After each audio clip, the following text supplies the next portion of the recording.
What is up, you guys? Skullcrobat Joker here again, coming at you with an Entermate or Performapal deck profile this time, whatever you prefer to call them. I actually recorded one of these a while ago, but I never bothered to edit it or upload it because I don't think it turned out too well.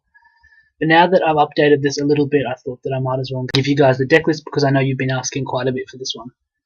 So getting straight into it, we play the double Partnaga, the triple Silver Claw, the double Whip Snake, the triple Pendulum Wizard, triple Front Observer. This card's basically just for searching out Pendulum Wizard or occasionally like Cheermole or Partnaga or something. Triple Friend Donkey, very important card with Pendulum Wizard.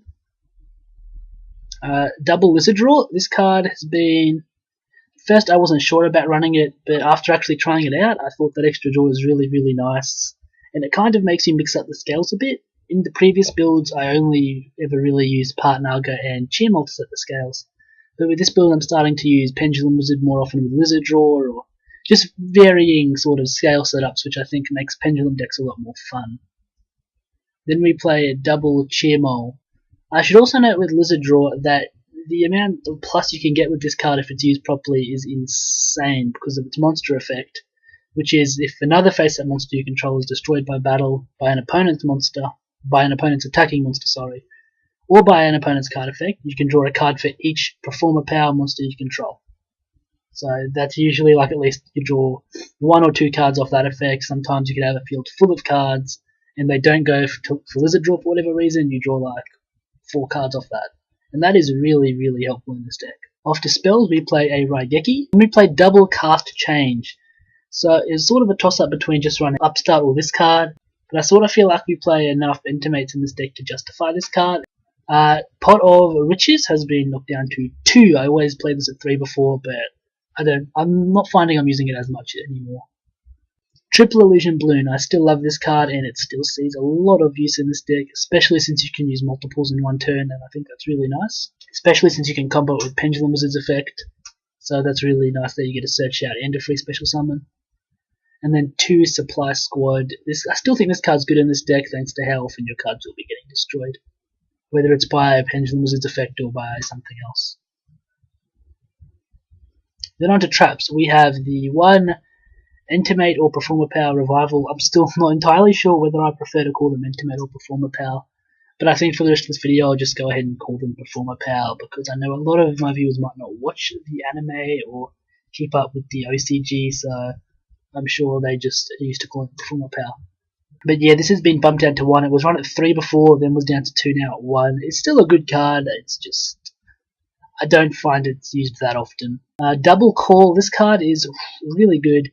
The only downside is that restriction that stops you from special summoning from the extra deck, but I still think it's worth running it too for that free attack negation.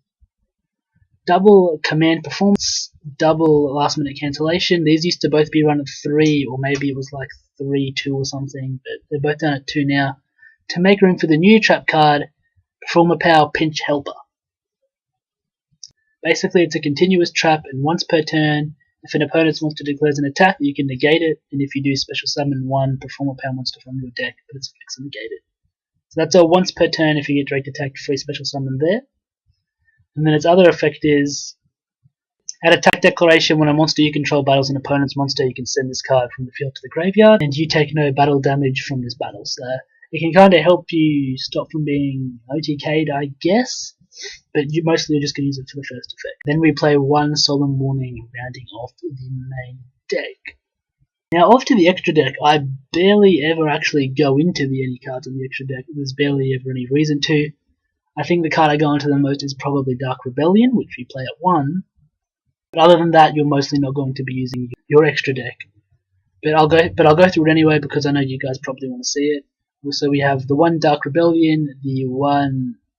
I can't say this guy's name, the Ragnar Zero, Photon Papal Operative, 101, Castel Exciton, Maestroke, Revolval Chain, Abyss Dweller, Cowboy, Alucard, Zen Mains, Dante, and Fortune Tune. This deck's a lot of fun. I use the term loosely, but it's probably the most competitive build of Performapals that I've ever built before. but I do think it is consistent, it works well, it can be fast, so I do think it's a good deck. You can get your Silver Claw or your Pendulum Magician up to some crazy attack points, and overall I just think it's a really good fun deck to play. So thank you guys for watching. Again, sorry if my voice is a little bit weird, or sorry if there's any background noise. As usual, if you have any suggestions or improvements for the deck, please leave them in the comments. Any deck profiles you'd like to see, leave that in the comments, and if you could please subscribe to my channel. Thank you guys for watching, and I'll see you guys later.